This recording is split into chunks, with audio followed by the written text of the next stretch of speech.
siang teman-teman. Terima kasih sudah hadir pada kelas siang hari ini.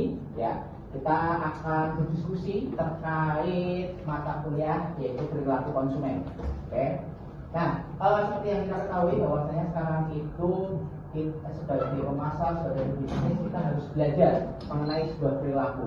Nah, salah satu yang dipelajari adalah perilaku konsumen. Dari memahami perilaku konsumen, capaian yang ingin kalian dapatkan itu apa saja sih? Nah, ini ada beberapa poin di sini ya teman-teman. Yang pertama, capaian pembelajarannya adalah teman-teman mampu menelaah perkembangan di bidang konsumen, pemasaran dan juga teknologi. Nah, ini sangat penting, kita sudah bahas bahwasanya sekarang itu perkembangannya itu apa sih di dunia pemasaran ya. Nanti ada AI, terus nanti mungkin bisa jadi teman-teman itu nanti ketika membeli itu sudah tidak harus yang mencari teman-teman. Teman-teman tinggal meminta AI, saya butuh ini, tolong belikan. Selesai. Lalu yang berikutnya mampu mengidentifikasi aspek-aspek konsumen sebagai individu. Nah, ini juga salah satu poin penting. Teman-teman nanti tahu, ingat perilaku konsumen itu mempelajari ilmunya itu salah satu yang dibahas adalah ilmu psikologi. Kenapa konsumen itu termotivasi untuk membeli produk kita? Itu capaian pembelajaran yang kedua. Lalu yang ketiga, teman-teman mampu mendesain dan menerapkan konsep dan strategi komunikasi dan perilaku konsumen. Nah, harapannya nanti ketika teman-teman sudah belajar ini, ya, harapannya nanti setelah ini selesai, teman-teman itu mampu membuat sebuah strategi. Teman-teman mampu membuat sebuah konsep bagaimana nanti teman-teman kalau bisa teman-teman mau jadi pengusaha atau teman-teman nanti bekerja di bidang pemasaran, teman-teman sudah tahu, sudah paham strategi apa yang cocok untuk nantinya produk kita atau merek kita dijual ke konsumen. Oke. Lalu yang terakhir, teman-teman mampu mendesain dan menerapkan konsep dan strategi pembuatan keputusan konsumen, etika pemasaran dan riset konsumen. Nah, selain tadi strategi, teman-teman ada aspek lain yang harus diperhatikan dalam menerapkan konsepnya, yaitu terkait pembuatan keputusan konsumen. Yaitu strategi keputusan konsumen salah satunya adalah loyalitas misal. Bagaimana kita bisa membuat konsumen itu loyal terhadap kita. Lalu terkait etika, bagaimana konsumen ini melihat kita perusahaan atau merek itu mempunyai sebuah nilai tanggung jawab terhadap merek yang mananya itu nanti berdampak ke masyarakat. Lalu yang terakhir, riset konsumen. Nah, nanti teman-teman juga akan mempelajari cara kita dalam mempelajari konsumen, pangsa pasar itu bagaimana. Nah, nanti teman-teman juga akan belajar bagaimana caranya riset konsumen. Baik, yang pertama adalah consumer behavior and technology atau perilaku konsumen dan teknologi. Kita sudah membahas bahwasanya perkembangan teknologi sekarang ini merubah perilaku konsumen. Yang awalnya teman-teman itu harus berjuang mengeluarkan biaya datang ke toko, ya kan? Sekarang teman-teman tinggal tiduran, itu teman-teman sudah bisa melakukan belanja, keputusan berbelanja seperti itu. Atau mungkin teman-teman mau mereview, atau teman-teman puas, ya kan? Atau teman-teman mencari informasi. Semua itu dengan adanya perkembangan teknologi itu merubah perilaku konsumen kita. Perilaku konsumen ini adalah, kalau kita lihat di sini ya, yaitu sebuah pembelajaran konsumen ya, yang mana mempelajari terkait pilihan konsumen. Jadi teman-teman itu mempelajari pilihan konsumen yang mana aktivitasnya itu adalah yang pertama adalah searching atau mencari. Otomatis teman-teman di sini akan mencari informasi terkait sebuah merek atau sebuah produk yang teman-teman inginkan atau teman-teman butuhkan. Lalu yang kedua, setelah melakukan searching, teman-teman itu mengevaluasi, ya. Nah, mengevaluasi di sini adalah teman-teman nanti dari sekian banyak pilihan alternatif tadi mengevaluasi mana produk atau merek yang paling sesuai dengan teman-teman. Lalu setelahnya, teman-teman setelah memutuskan, oke, saya memilih produk A. Oke, teman-teman pasti nanti akan melakukan yang namanya purchasing atau melakukan pembelian. Otomatis setelah memilih dari sekian banyak pilihan, teman-teman akan memilih, oh saya akan memilih ini, merek ini. Kenapa? Karena ini yang paling sesuai dengan kebutuhan saya. Nah, lalu berikutnya ya, terakhir setelah membelikan, otomatis teman-teman akan menggunakan produk atau merek tersebut. Ya, yang mana produk atau merek ini bisa berupa produk tangible maupun intangible. Teman-teman untuk produk atau layanan. Setelah teman-teman lakukan atau menggunakan produk tersebut atau layanan tersebut, teman-teman nanti otomatis akan melakukan evaluasi. Apakah produk ini memenuhi kebutuhan atau keinginan saya apa? Ya. Perilaku konsumen itu adalah turunan keilmuan dari manajemen pemasaran. Teman-teman sudah mengambil manajemen pemasaran, betul? Betul. Nah, itulah kenapa manajemen pemasaran itu didahulukan. Kenapa? Karena induk keilmuannya itu di situ. Induk keilmuannya itu di situ, sehingga perilaku konsumen di sini adalah turunan dari keilmuan manajemen pemasaran yang mana lebih spesifik membahas konsumen. Nah, kita perlu mempelajari dulu sejarah dari kenapa akhirnya kita harus berfokus pada konsumen. Nah, dulu kita masih mengingat yang namanya era industri, revolusi industri. Ya, teman-teman sudah pernah mendengar itu dan pernah membahas itu bahwa dulu ada peralihan nih revolusi industri, peralihan tenaga dari tenaga mesin ke tenaga manusia, yang mana tenaga mesin ini lebih cepat, ya kan, lebih cepat, yang mana produksinya jadi lebih banyak. Nah, sehingga ini membuat dalam kondisi industri pada saat itu ini menjadi sebuah breaking atau sebuah sebuah yang namanya revolusi, itu merubah segalanya, sehingga pada saat itu dikenal yang namanya production concept. Production concept di sini adalah karena dulu munculnya mesin tenaga uap pada saat itu, ya, perusahaan itu berfokus pada produksinya, kemampuan produksinya. Semakin cepat, semakin banyak perusahaan itu memproduksi produknya, semakin bagus kinerja dari perusahaan atau merek tersebut. Ambil contoh misal, ada perusahaan mobil pertama di dunia pada saat itu, Ford. Ya tahu, Ford itu salah satu pionir yang mana mereka tuh bisa memproduksi mobil dengan banyak dan cepat karena teknologi mesin digunakan. Nah, makanya pada saat ini dikenal dengan production concept, yang mana berfokus pada kemampuan produksi perusahaan dalam membuat produknya. Nah, berikutnya ini berfokus pada selling concept. Selling concept di sini adalah mereka itu mulai berfokus nih, kalau dulu itu caranya saya kalau produksi produk itu semakin banyak semakin cepat pasti saya butuh. Tetapi dari produksi itu kan supply semakin banyak, otomatis demand kan semakin kecil atau turun. Sehingga apakah hanya menunjukkan kemampuan produksi yang banyak dan cepat itu sudah menjadi tolak ukur perusahaan itu sukses? Tidak. Nah, sehingga pada saat itu mulai beralih kembali di industri. Yang awalnya mereka berfokus pada produksi, mereka berfokus pada selling. Akhirnya mereka mulai mempelajari bagaimana caranya, ya, produknya itu bisa dijual. Nah, kalau dulu konsepnya adalah orang itu dalam menjual produk ke konsumen itu tidak berfokus pada konsumennya, tapi berfokus pada produk itu sendiri. Produk kami kualitasnya bagus, produk kami fungsinya ABCD, bisa membantu ABCD.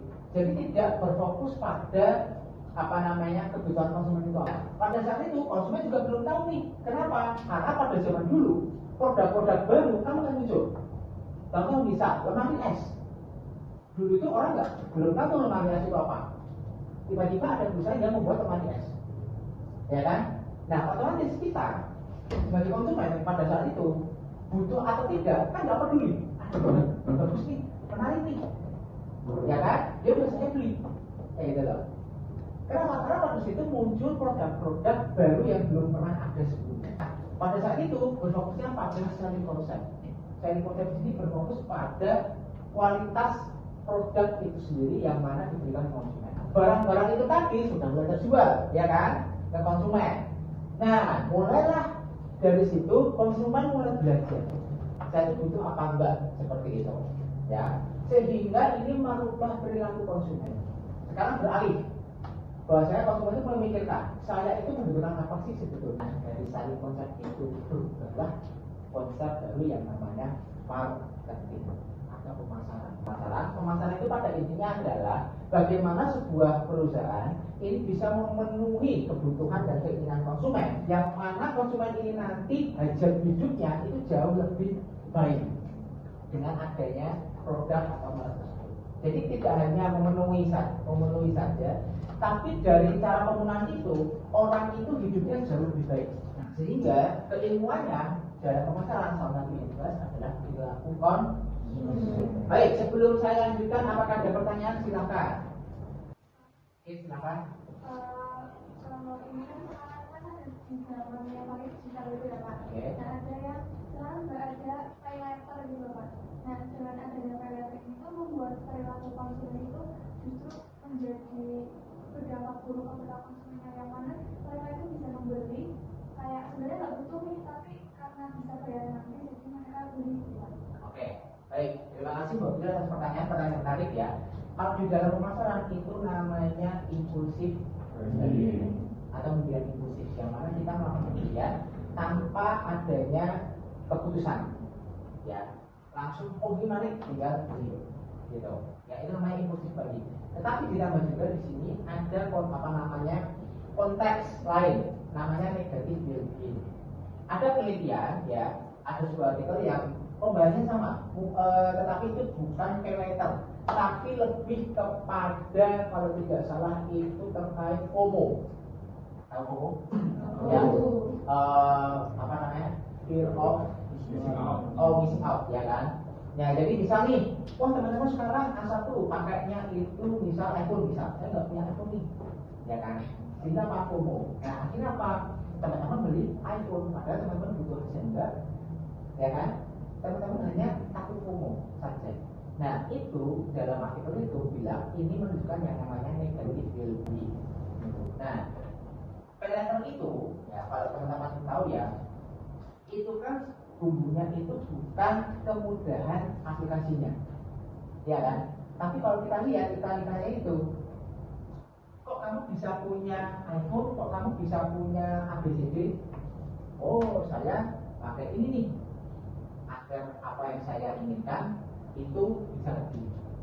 Jadi yang ditawarkan itu kan bukan terkait aplikasinya, ya kan? Nah, apalagi ditambah tadi bumbu tadi. Oh, menarik ya, kok teman-teman saya pakai ya, nah sehingga apa itu jadi FOMO. Silakan. Sebelum saya lanjutkan, oke, silakan Mas. Tadi kan impulsif buying mengarahnya ke negatif buy-in ya Pak. Ya. Itu kan kalau dari sudut pandang konsumen itu sebenarnya perilaku yang sangat buruk ya Pak. Karena kita menjadi melakukan sesuatu yang sebenarnya yang kita butuhkan. Ya. Tapi kalau dibalik bisa Pak, ketika kita menjadi pemasarannya dengan adanya fenomena-fenomena seperti ini itu menjadi peluang buat kita kan bagaimana? Oke, nah itu menarik sekali nih. Ini menarik sekali. Nah dalam pemasaran, tadi kan kita sudah bahas terkait sama etika pemasaran. Nah etika pemasaran ini berlaku tidak hanya untuk konsumen, tapi juga kita sebagai pemasar itu sendiri. Oke, misal nih teman-teman besok jadi pebisnis, pengusaha, atau teman-teman bekerja di divisi pemasaran. Kalau teman-teman targetnya itu adalah profit, apakah itu nanti dipikirkan, nanti saya membuat konsumen saya itu ini gimana ya dan sebagainya? Apakah memikirkan itu? Tidak loh, tidak loh. Nah, kalau kita sebagai konsumen, kita sebagai pengusaha, ya memikirkan, orang saya jualan ini berdampak negatif konsumen, jadi nggak usah saya nanti berdampak. Nah, itu berarti teman-teman umumnya sebuah etika. Nah, makanya kalau untuk konteks ilmu apapun ya, mau itu teman-teman yang hanya bisnis, dari segi hukum pun, ya kan, juga dari segi mungkin ilmu murni, misal, ada yang namanya sebuah etika. Nah, contoh misal, teman-teman ilmu murni misal, kimia misal, padahal ini berbahaya. Tapi kalau teman-teman ini tidak meneruskan penelitian, ya toh, teman-teman nanti bisa, ini nanti tidak menguntungkan teman-teman. Tapi maksudnya nanti bahaya. Kalau teman-teman itu hanya mikirkan keuntungan saja, keuntungan dalam penelitian itu atau riset itu, tanpa memperdulikan bahaya yang lain, keselamatannya itu tetap gak sampai. Nah, jadi kan tetap perlu etika juga. Atau misal tes apa namanya itu ya, tes misal diuji cobakan ke hewan atau apa, nah itu kan perlu ada etikanya. Hukum juga sama. Hukum itu kalau tidak ada etikanya, ya yang memberikan hukum apa namanya polisnya, dia seenaknya sendiri jalan. Gitu. Nah, jadi etika itu sangat penting, Mas. Gitu. Tapi kalau sekali lagi itu haknya teman-teman besok kalau sebagai pengusaha ini, ya kalau teman-teman memang mengajarkan profit ya, monggo silahkan itu aja teman-teman. Tapi di sini juga mengajarkan etika, itu jauh lebih baik. Apa itu sendiri?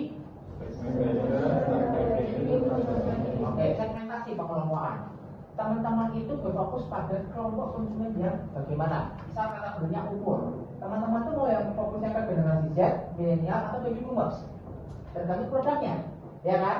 Kalau produknya itu misal teman-teman misal kan, Edgo misal contohnya, nah itu bisa ke konsumen generasi Z atau milenial. Nah, jadi kan tergantung produknya teman-teman. Oke lah, kita paling banyak itu generasi Z. Tapi apakah itu kelompok konsumen yang benar-benar sesuai dengan produk kalian kan belum juga. Nah, makanya teman-teman harus terkait segmentasi dipilih. Kalian itu mau menyasar ke kelompok apa? Oke, lalu berikutnya targeting. Setelah teman-teman melakukan pengelompokan, teman-teman sudah memilih, oke, saya akan pilih kelompok generasi Z. Kelompok generasi Z yang bagaimana? Kan spesifik berarti, ya kan? Nah, misal generasi Z untuk produknya misal Erigo misal tadi kita bahas ini misal Erigo ini untuk generasi Z yang bagaimana? Ya, kalau misal istilahnya sekarang apa skena itu kan, saya juga nggak tahu istilahnya apa, ya. Misal saya produk Erigo ini adalah produk anak muda yang membuat keren, misalnya skena gitu lah, apalah itu istilahnya gitu. Nah, misal kayak itu, nah ini berarti cocok untuk generasi Z yang stylish misalnya. Atau mungkin merek yang lain, yang mana pada intinya adalah setelah segmentasi teman-teman itu menspesifik kalian tuh mau yang menyasar ke kelompok generasi Z. Nah, berikutnya yang kita bahas adalah teknologi benefit consumer and market. Oke, kita bahas dari sisi teknologi, kalau saya dari sisi teknologi di sini ya, teman-teman itu nanti sebagai pemasar atau sebagai konsumen itu akan mendapatkan beberapa manfaat atau beberapa hal yang itu berbeda dari sebelumnya.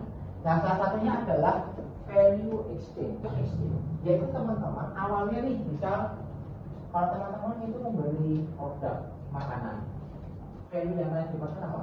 Rasa puas toh, enak dan sebagainya, ya kan? Oke, itu value yang terkait makanan. Sekarang kalian mau sekarang beli makanan di mana? Biasanya kalian kalau beli makan menggunakan apa? Menggunakan aplikasi kan? Iya kan kalau sekarang teman-teman. Ya, nah, terus apakah hanya enak saja yang kalian dapatkan? Ya. Apa? Kemudahan. Ya toh. Jadi teman-teman itu mendapatkan sesuatu hal yang baru dari kemudahan dan apa namanya efisiensi terutama. Nah, itu namanya value exchange. Dengan ada teknologi, ya, teman-teman itu yang pertama pasti harganya lebih murah.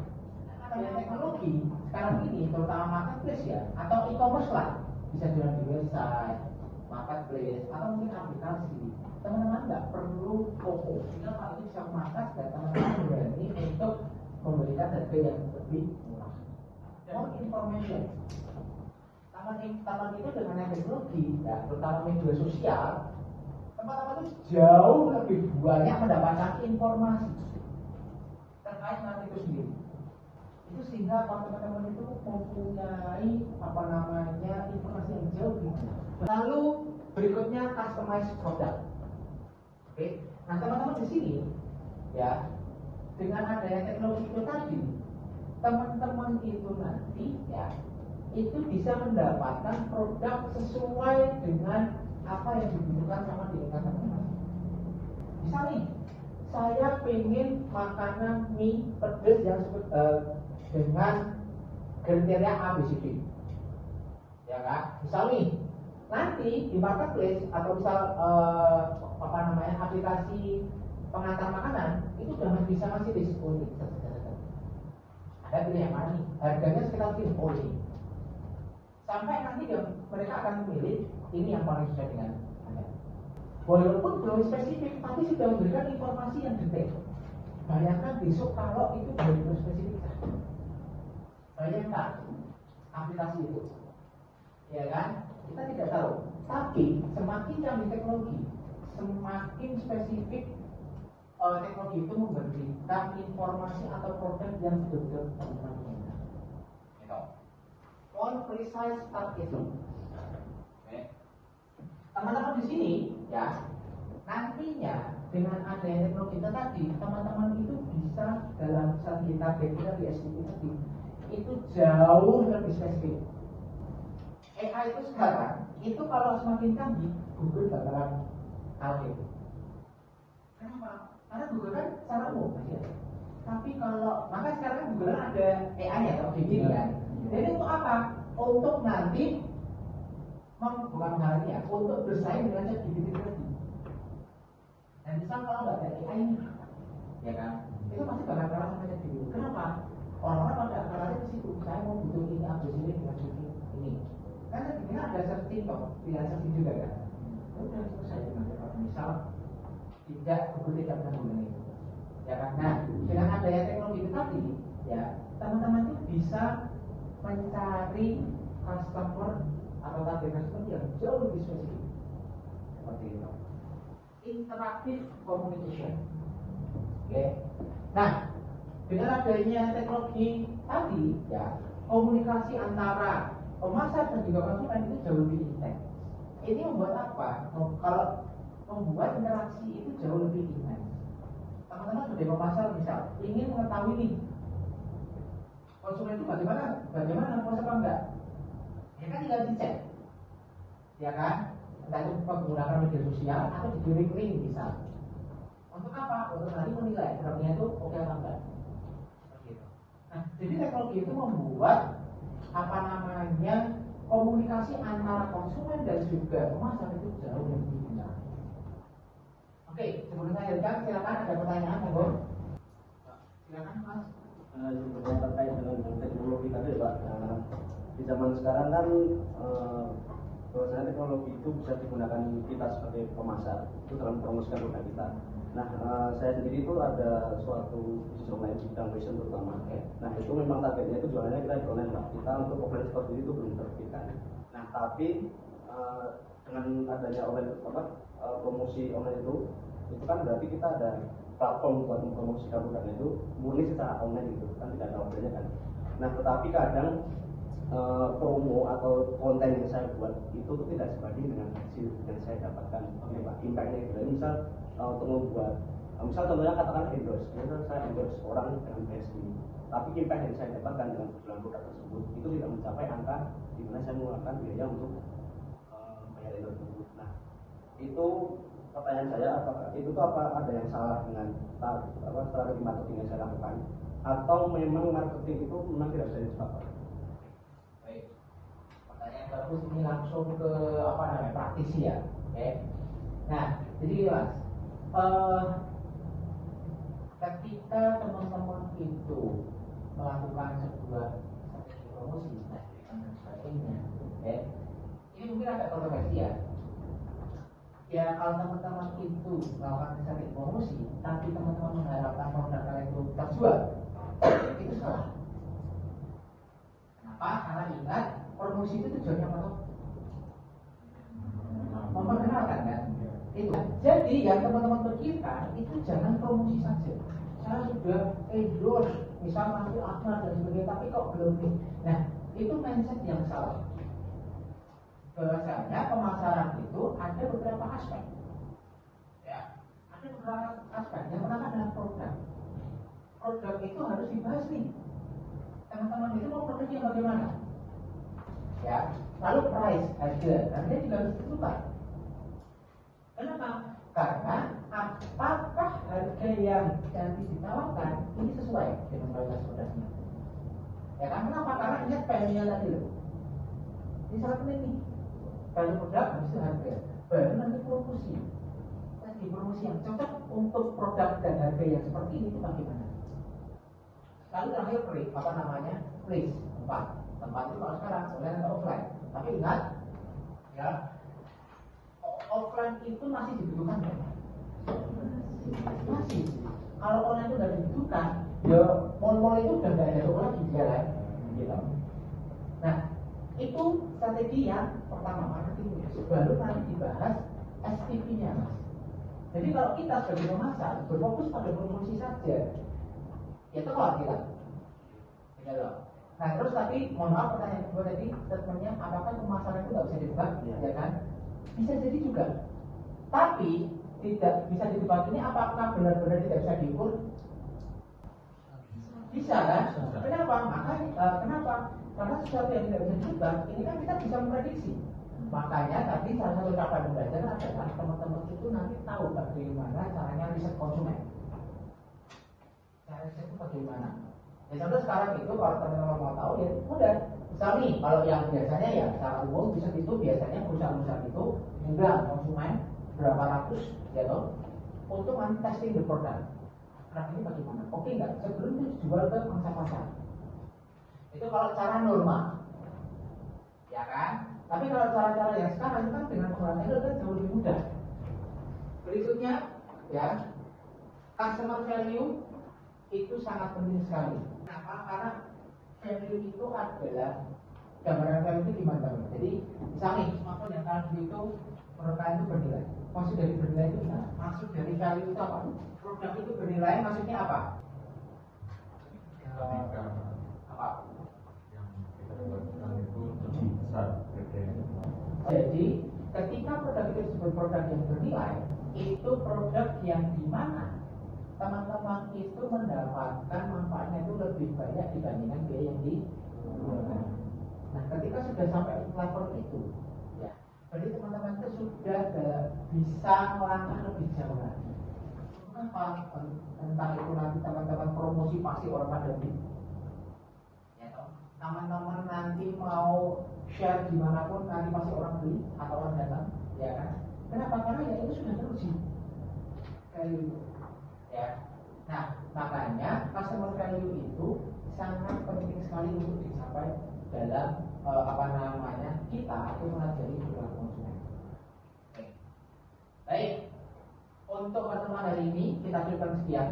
Jadi kesimpulannya adalah, ya, pada pertemuan hari ini teman-teman sebagai nantinya calon-calon pengusaha atau mungkin teman-teman masuk ke industri mempelajari konsumen itu sangat penting. Kenapa? Karena perilaku konsumen itu makin ke depan makin berubah. Kenapa? Karena ada perkembangan teknologi yang sekian pertemuan hari ini. Ya, sebelum kita akhiri, alangkah baiknya kita berdoa terlebih dahulu agar apa yang kita diskusikan itu bermanfaat untuk kalian semuanya dan bisa membuat kalian sukses ke depannya. Silakan berdoa menurut keyakinan dan agamanya masing-masing. Berdoa dipersilakan.